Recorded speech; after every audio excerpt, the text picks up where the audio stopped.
Hello, sir. Hello, Ankit. How are you? I'm good, sir. How are you? Oh, fine, thank you. Go on. Sir, after every election, the opposition alleges that the election has been rigged, either due to EVM tampering or corrupt officials. But this time, Rahul Gandhi from Indian National Congress has alleged that there is voter theft, but this time with data. He alleged that in the assembly constituency of Mahadevpura, in the Bangalore Central Parliamentary constituency, there was a voter fraud with around 1 lakh fraudulent voters. What is your first response to that? First of all, we must be happy that the political parties are paying attention to the logistics of election.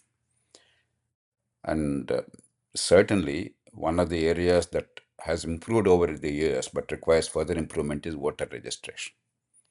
So, to the extent that there is empirical data, even if it is wrongly analyzed, even if the meaning of it is not fully understood, as long as there is data, and any kind of a discussion based on data is welcome and necessary. I think we should welcome it, all political parties.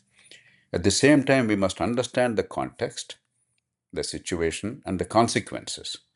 So you can't make outrageous claims like, for instance, electronic voting machines are leading to rigging of elections, which is an absolutely fraudulent claim. It has no basis whatsoever, and there is umpteen amount of proof and evidence against that assertion.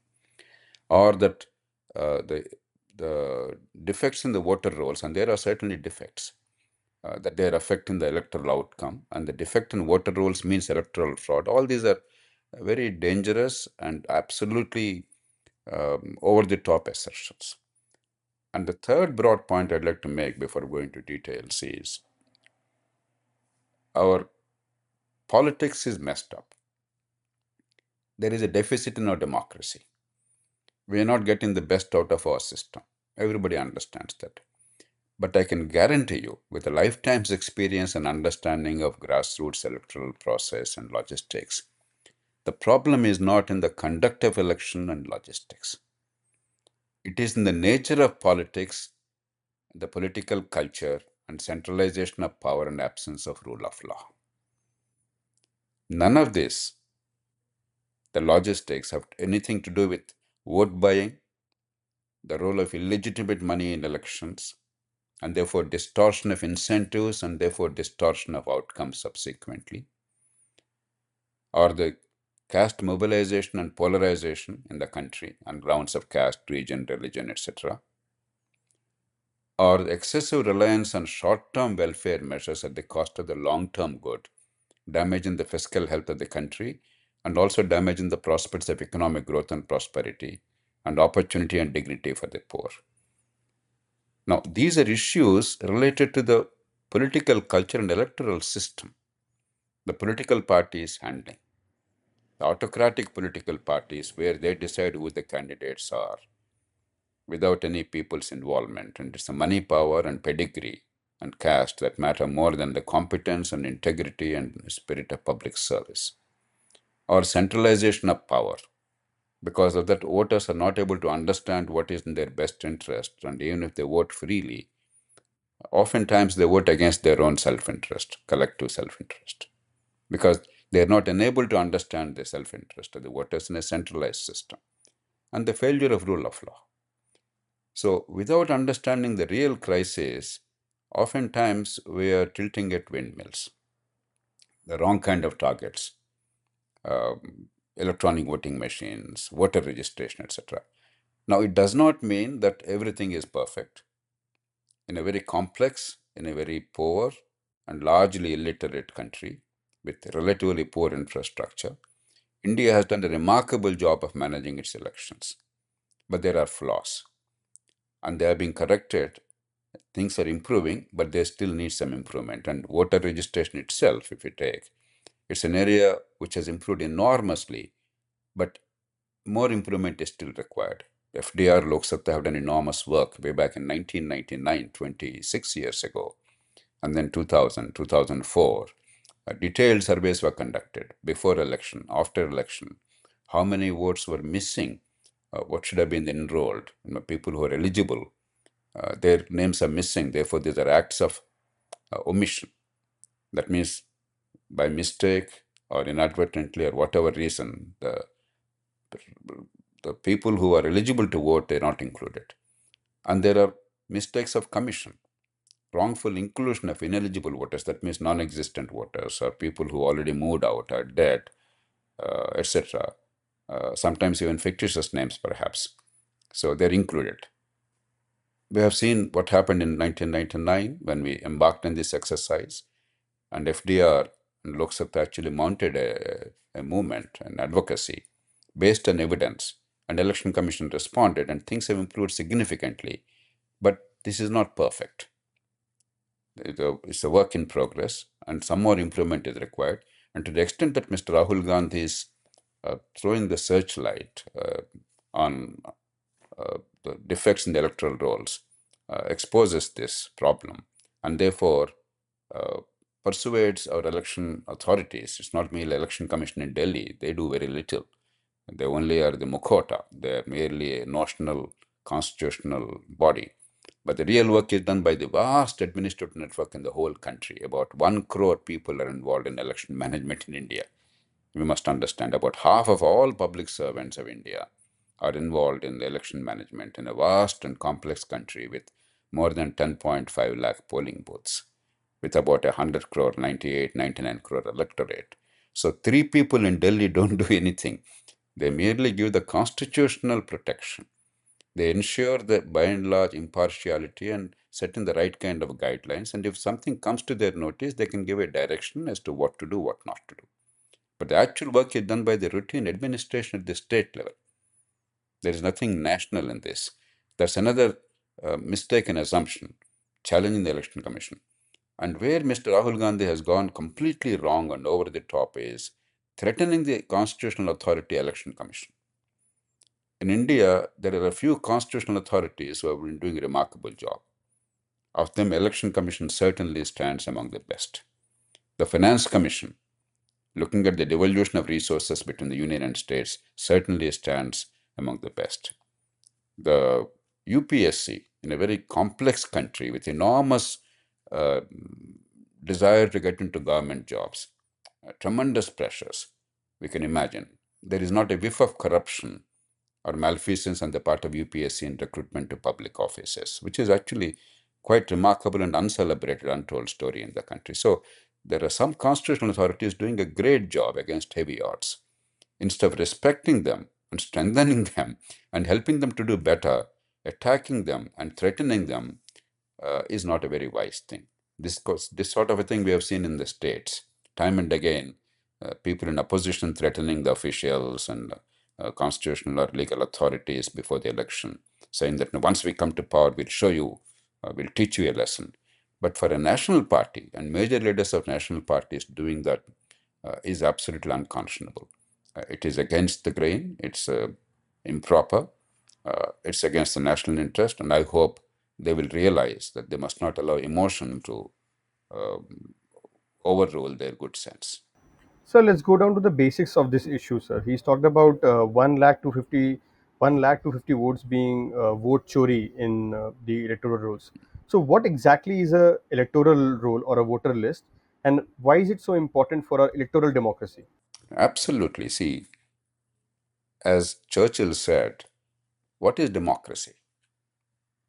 It is the little fellow going to that little polling booth, and in those days, with paper ballots and pencil or pen, uh, putting a tick mark in that little box there. At the end of the day, the sovereignty of the people is exercised through the people's vote. People's vote is based on two things. One, am I the voter?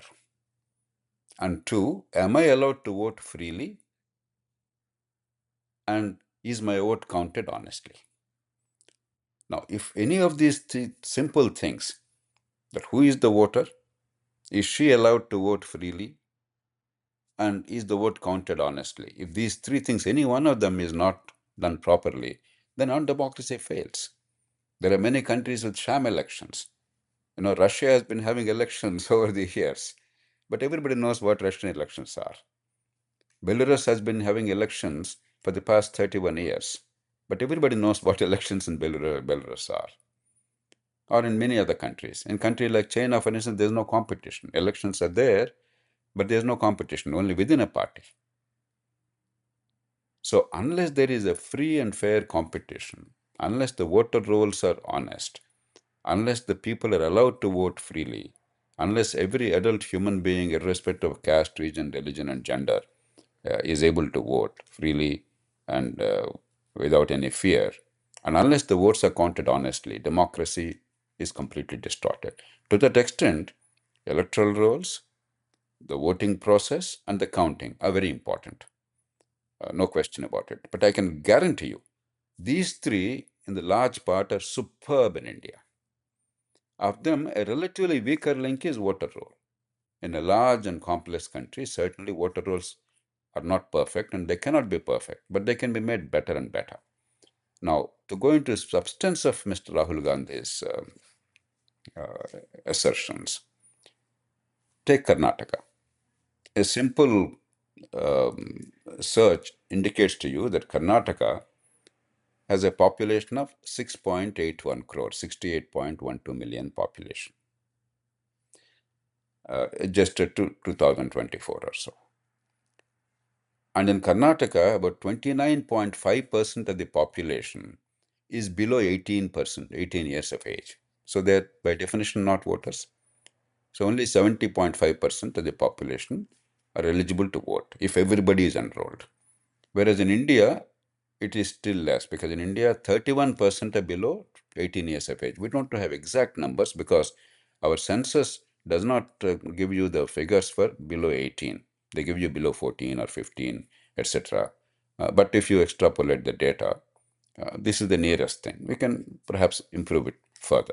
Maybe next census must actually ensure that all adult human beings are counted separately, and below 18 and above 18, we have the numbers. But these are the best numbers that we have at this point of time.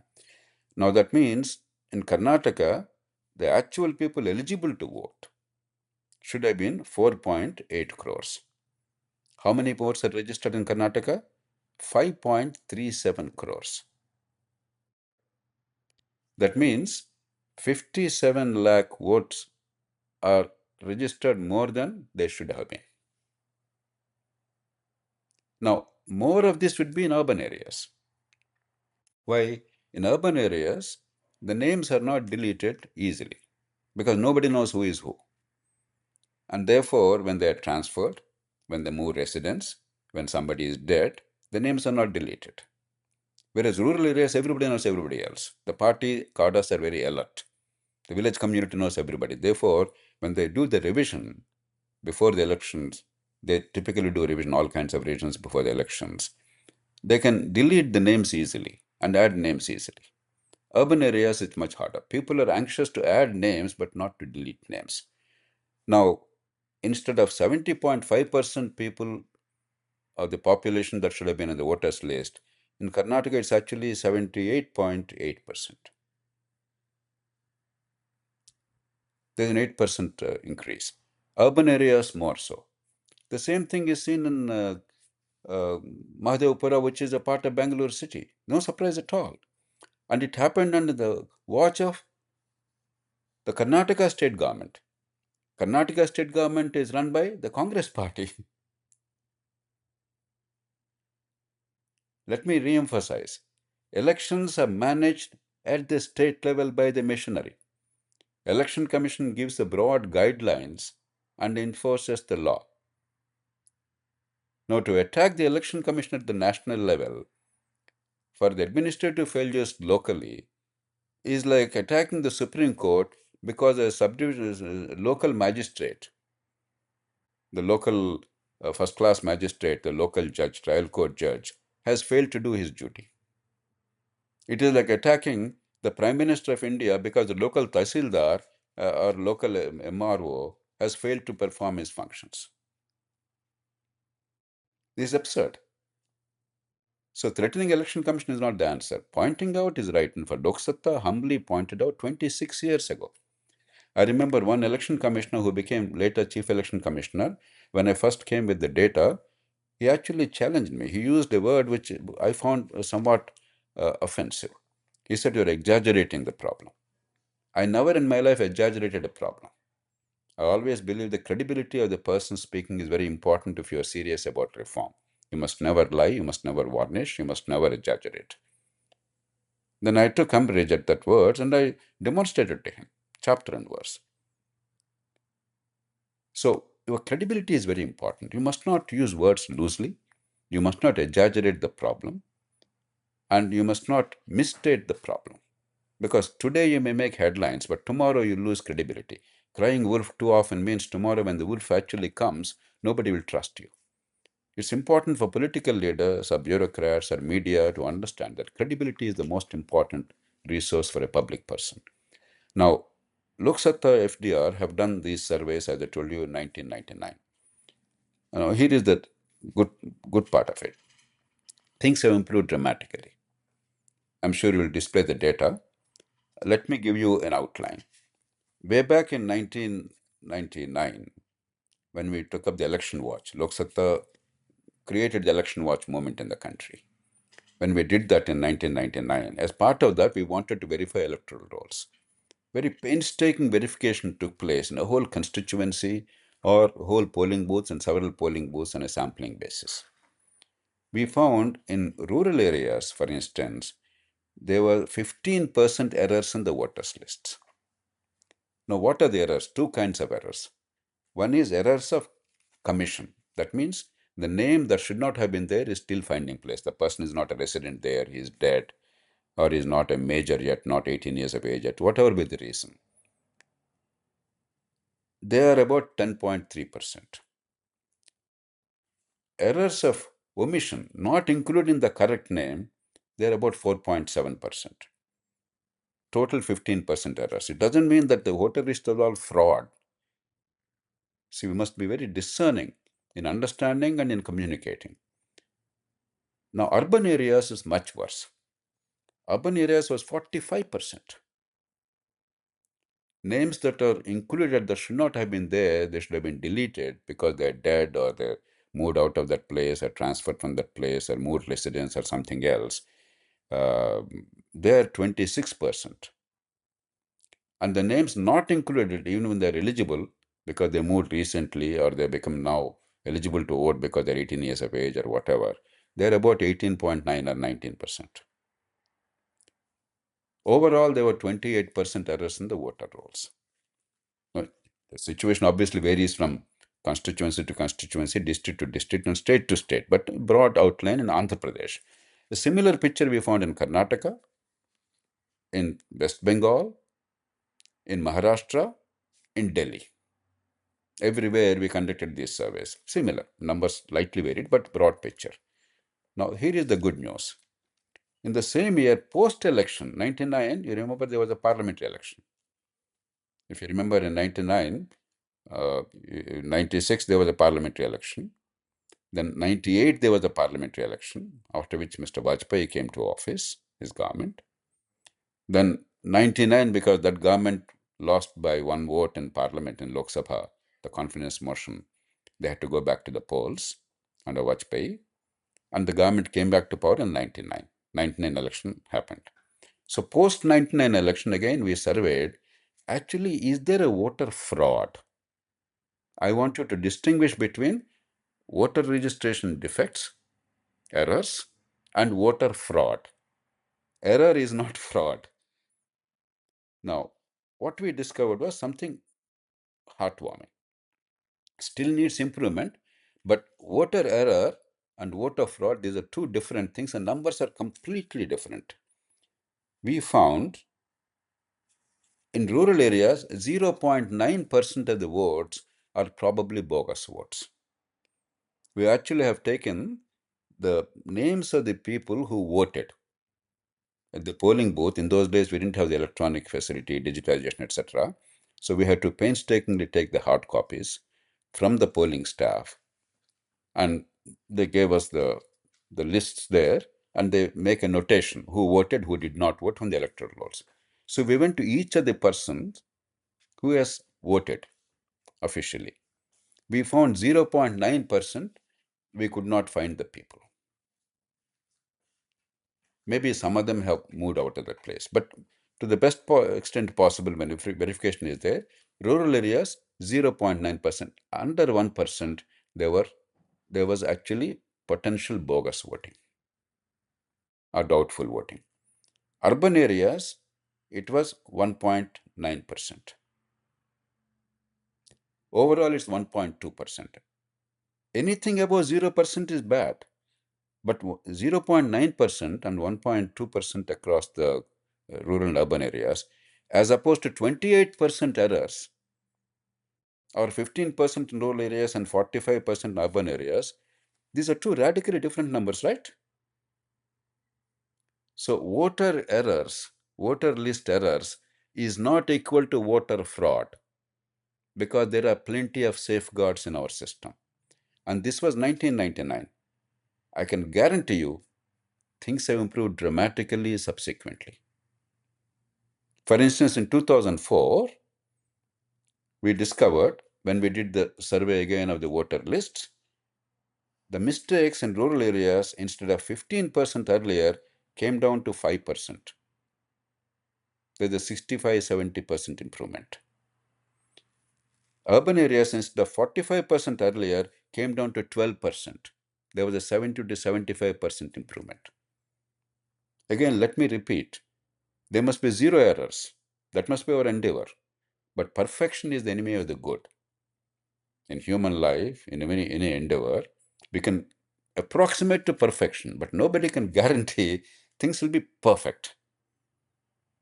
Only a dangerous fool, a deluded fool will say, I am perfect.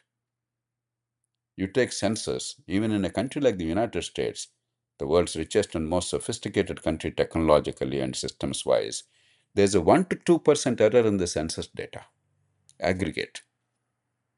So, in large numbers, in complex situations, you cannot be 100%. You must be as close to 100% as possible. So, things are actually improving. And that means voter fraud also would have come down because subsequently, what happened in 1999, we did not have voter identity cards. Very few people had. Post that, Lok Satta mounted a campaign. We persuaded the election commission. So, voter identity cards were taken very seriously. Now, today, practically every voter in India has an identity card, a photo identity card, and the voter rolls, electoral rolls themselves have a photo. India probably is the only country, to the best of my knowledge, where the electoral roll, the voters list, actually carries the photograph of the voters. So you can verify. So there is no cause for alarm at all. Yes, we still must improve, particularly in urban areas. We still must improve. A, the, the challenge is at the state level, administrative level. It's not a constitutional authority or the law. It is the administrative machinery. About 1 crore people are involved in the election management at various levels. The electoral registration officer, voter registration officer in normal districts is under the authority of the district magistrate or district collector, the tahsildar, the taluk magistrate, or the mandal revenue officer. And on top of him, the superior officer, the appellate authority is the subdivisional magistrate, what we call revenue divisional officer in some of the southern states. It's the local machinery, which is entirely under the control of the state governments. We must understand that. And there must be constant improvement. The rules are clear. Rules are different from actual execution. It's a very complex process. We must improve it. And let me repeat, voter list errors must be minimized, brought down to near zero. But voter list errors are not equal to voting fraud. These are two altogether different things. Voting fraud is practically near zero in this country.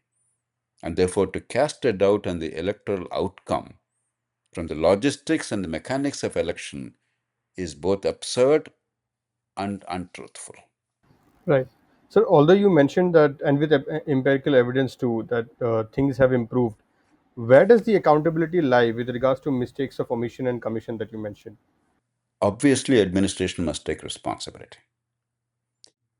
The district magistrate in all of India and in big cities, typically the municipal commissioner.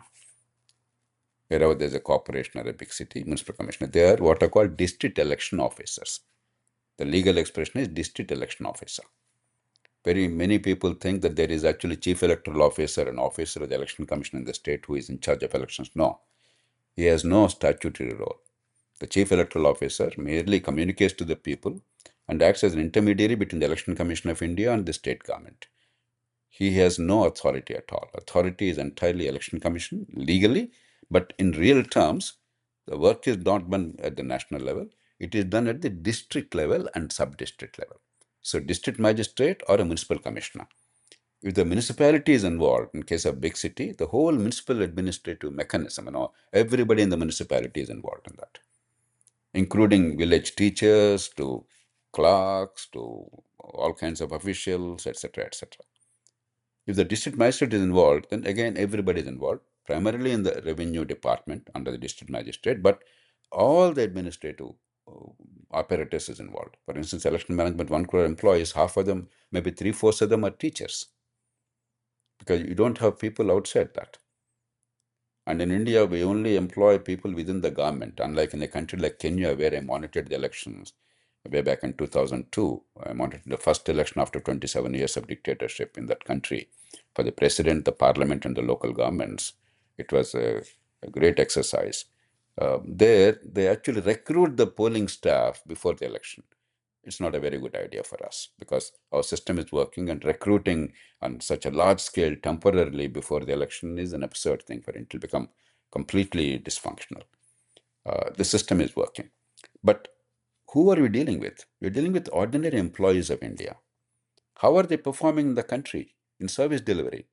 We all know delayed, inefficient, corruption, sometimes partisanship.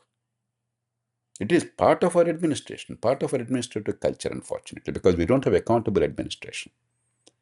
Now, in election time, by and large, the system works better because come a crisis, Indian administration functions better. We all know. Mission mode, we're better because systems are in place. Accountability is much more clear. Therefore, election management part, accountability is much more clear because during that 1 or 2 months, election commission directly handles everything. Commission actually exercises power, though the power is not as much as we believe it is, but theoretically or sometimes in reality, they can actually remove people and do all kinds of things for those 2 months. But rest of the 5 years, election commission has no business.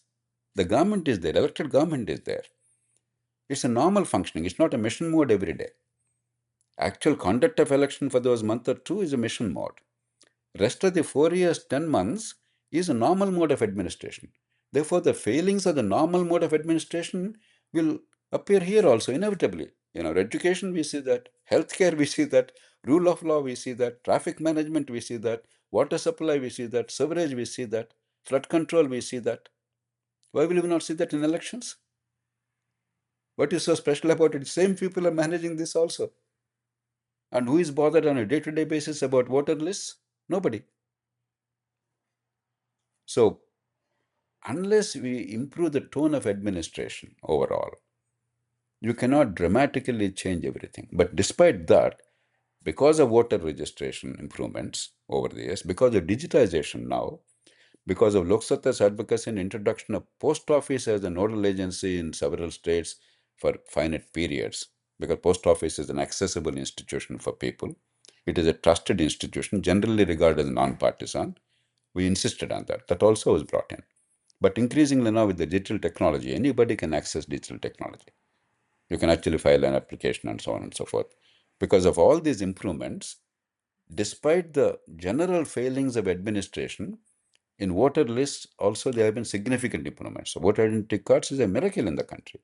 Aadhaar, everybody getting an Aadhaar card practically is a miracle in this country. These are not small accomplishments, and they are linked to also election management.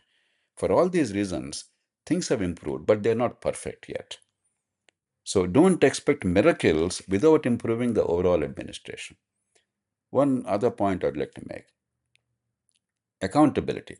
In the much of the rest of the democratic world, take United States, take Britain, other countries, the voter lists are not prepared by the government or the election authority. Or in other words, voter enrollment is not done by them. The voters register themselves as voters. There's a process for registration. You must prove your identity and that you are a citizen and you're 18 years of age. These three things. And then file an application. Then you are registered. So it's a active process of the voters. In India, we embraced a passive process where the government registers voters are passive. If there is a mistake, your name is not included, or if you find some name that should have been deleted is still there, or if you moved your residence and therefore you want to shift your vote from place A to place B, then you have to file an application with evidence, etc. And there is a process. They are supposed to notify to the public, ask for any kind of response or comments for 1 week in the notice board. They must put some old archaic procedures are there. Then the process happens. But otherwise, in 99% of the cases, voter registration is done by the government. So one possibility is we can actually give that responsibility to the citizen. But is it a worthwhile thing? We must think about it very carefully.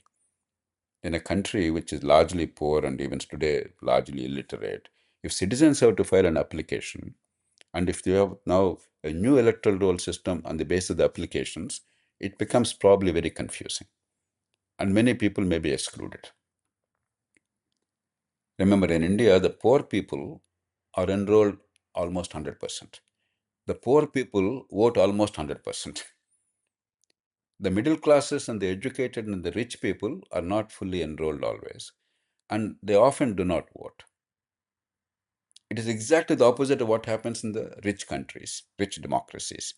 There, the middle classes and the rich, they are near 100% enrolled, and they nearly 100% vote. The poorer people are not enrolled, and they don't often vote. So our political culture, the way we evolved, our democracy evolved, is somewhat different for a variety of reasons. Now, given that, if you now say you must have active registration on the part of the voters or citizens, you must now ask for registration, it may not work well. But that's one way. Then, the onus is now on the citizen rather than giving the power to the administration. So, with regards to correction of electoral rules that you were just mentioning, is the process that we have right now the best we can have, or there is a way to reform this further? I understand in recent years, because of digitalization, that things have become much better. In the olden days, to get a list of the voters in the constituency or in a polling booth was extraordinarily difficult. I remember when we were conducting these surveys, A, we had to pay thousands of rupees to get the voter lists, and B, to get the people's names who voted.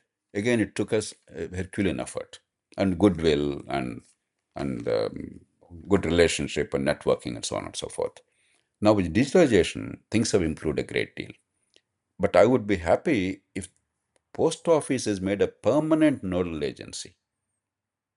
Or you can think of some other agency, but I think post office is still the best because it's the most citizen friendly and effective and widely spread accessible institution in India. If a post office can be a citizen friendly institution where on any given day of any given year, you can actually go there, verify whether the name exists or not, apart from digital verification, file an application on the spot, and go after 10 days and verify again whether your name is included or not. It becomes local, easy. That is one improvement. I have been fighting for it for a long time. FTR has been asking for it. For some time, they did it on an ad hoc basis, but not on a permanent basis.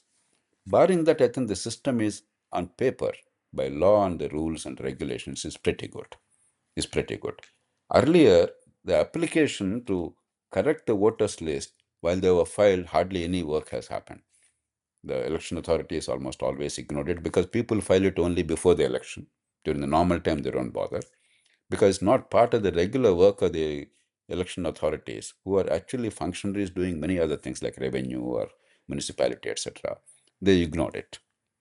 Uh, Now, I think with digital technology, things have improved a great deal. I think we are as good as it can be, much, much better than most countries in the world, I can guarantee you.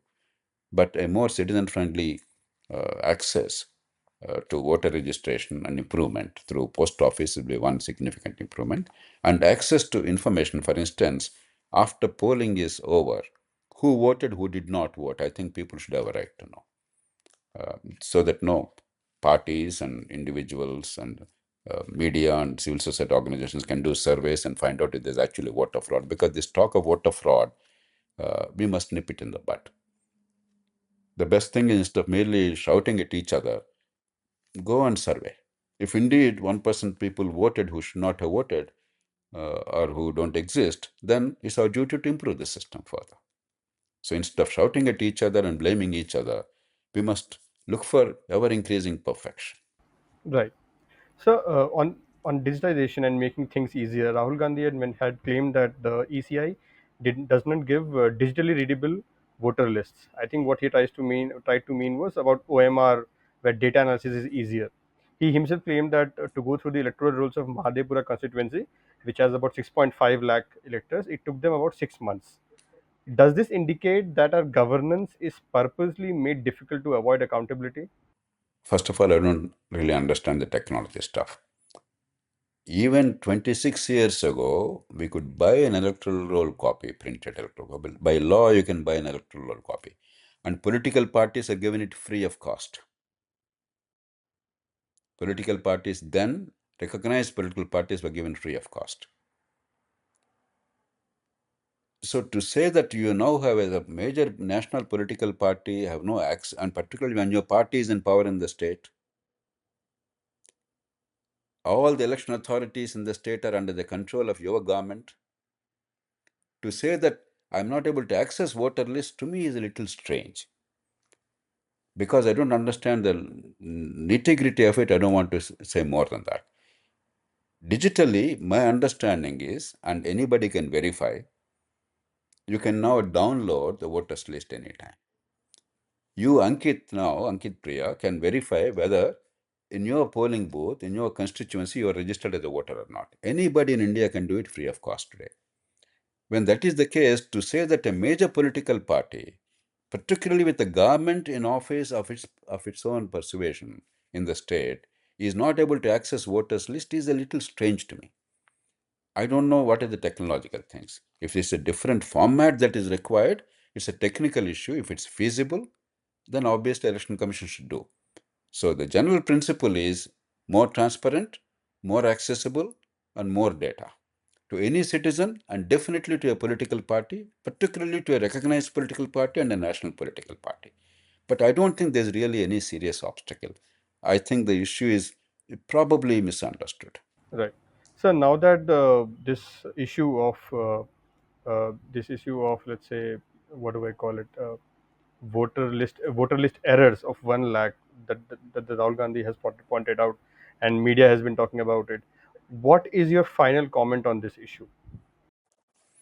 No, as I said, if in Karnataka, instead of 70% of the population should have been enrolled, they should be eligible to vote. If 79% are enrolled, there is a 9% gap. Now, this gap is more in urban areas than in rural areas, as I demonstrated, and as common sense tells us. Because in rural areas, everybody knows everybody else. Urban areas is very difficult to know, even your neighbor you do not know. Therefore, the integrity of electoral rolls is much more suspect there. Therefore, it's reasonable to assume that 15-20% errors may be there in urban areas, in big cities. Now, out of 6,40,000 voters list, 16%, 15% is 1 lakh. So, this is on par the course. And it is the government of Congress party that is running the state. It is a machinery entirely under the government which is managing the voter lists. Under the existing law and rules, like many other laws, election laws also exist. Just because there's a law doesn't mean administration is beyond the control of the state government. It is a lawful control, it's not an illegal control, it's a legitimate control. So, physician, heal thyself. You take the other state controlled by Congress party, Telangana. In Telangana, we should have had 72% voters. The actual voters are 82% in 2004 of the population, 87% now. We now have 33.5 million, 3.35 crore voters for a population of 3.85 crores. So clearly there's a 15%, 16% excess. Now tomorrow you go to a constituency in Telangana and say, my God, in Kukatpalli or Serilingampalli or some other constituency, 1,25,000 votes are in excess. Of course they're in excess. You don't have to do all the survey. A simple search of the number of electors registered in the state, the population of the state, and the demographic profile of those below 15, below 18, etc. If you take the numbers, you will know. It is an administrative problem. It is not a constitutional problem. It is not a national problem. It is not the election commission, the Nirvachan Southern problem. Election commission is sort of, in a broad umbrella. It is notional. Let me repeat. For most of the routine work in elections, Election Commission of India is notional, particularly during the 4 years, 10 months between elections. It is the local administration which derives authority under the law, delegated power by the Election Commission, which does all the work. Please get it done. And do not confuse between voter roll errors or electoral rolls errors and voter fraud. And finally, I would like to humbly appeal the four essentials of democracy. They're very robust in India. That there are competitive elections. There is fierce competition. All this is fierce competition. In which other country do you find such strong talk, constant criticism, attacking each other, fighting, shouting? B, political freedoms. C, winners do not execute or jail losers in the state or the national level. D, there is peaceful transfer of power based on the electoral verdict. And I can guarantee you, by and large, voter lists, while there is need for improvement, they are improving. They're not terrible. And two, people are free to vote. There was a time when there was rigging, the poorer people from disadvantaged communities, they were denied the right to vote locally. But now that's no longer true. That's absolutely untrue in the country.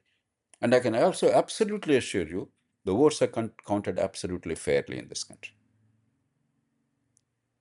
So the three things that are important: voter rolls, freedom of voting, voluntary voting, and counting, they are as close to perfection as possible. But voter rolls are still defective, particularly in urban areas, and we should be much closer to perfection. Even one error is one too many, and we must endeavor to minimize or eliminate all the errors. But do not exaggerate the problems and do not delegitimize our democracy. There is enormous need to improve our democracy. But delegitimizing democracy is not the way, and barking at the wrong horse is not the way, because the real problems are different. The real problems are in the 20, 30 crores expenditure in Karnataka. Karnataka is one of the states where, for an assembly constituency, whether Congress or BJP, they spend 25 to 30 crore rupees. I am saying publicly on a public platform. If somebody is willing to challenge me and correct me, I'll be happy to be corrected. If you please produce evidence. But ask anybody of any political party, they'll tell you privately what is happening. That is the real challenge. The choice of candidates is the same pool of candidates, whichever be the party. Former chief ministers, deputy chief ministers in one party, today, tomorrow, another party. We are seeing it every day in Karnataka and Telangana and other states, Andhra Pradesh. Money power, caste. Caste has become so important in mobilizing people, not collective self-interest of the people.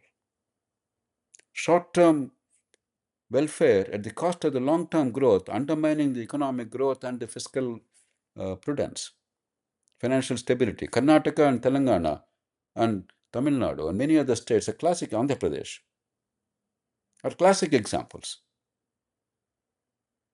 Rule of law, in disrepair, might is right in almost every one of these states. We all know that. The poor, the voiceless, the powerless, they don't get justice. The rich, the powerful, the mighty, they always escape justice. And power is highly centralized. Everything is chief minister centric, state centric. So the real challenges that are undermining democracy, instead of addressing them, if the great national parties, they focus on petty politicking on a daily basis, exaggerating issues, distorting facts, are coming up with wrong conclusions irrationally to delegitimize democracy, I think we are doing more harm to our country than good. Please use your lung power, your visibility, and your credibility for improving the democracy because you have the obligation and you have the opportunity. 26 years ago, Lok Sabha did much more work than Congress has done today. But today, when Congress at that level has publicized, the whole nation is willing to listen. That's the power of a political party. That is good. Use it wisely. Use it with discernment. Use it with intelligence. Use it with rational approach, evidence-based approach, logical approach, with an intention to improve things. And I hope this will be a starting point for that. The debate is good. This kind of an open discussion, is honest discussion is good. And if factually we are wrong in FDR, we will be happy to be corrected. But if factually you're wrong elsewhere or logically you're wrong, please be corrected. Be willing to be corrected. Right. Thank you for sharing your perspectives today this evening. Thank you.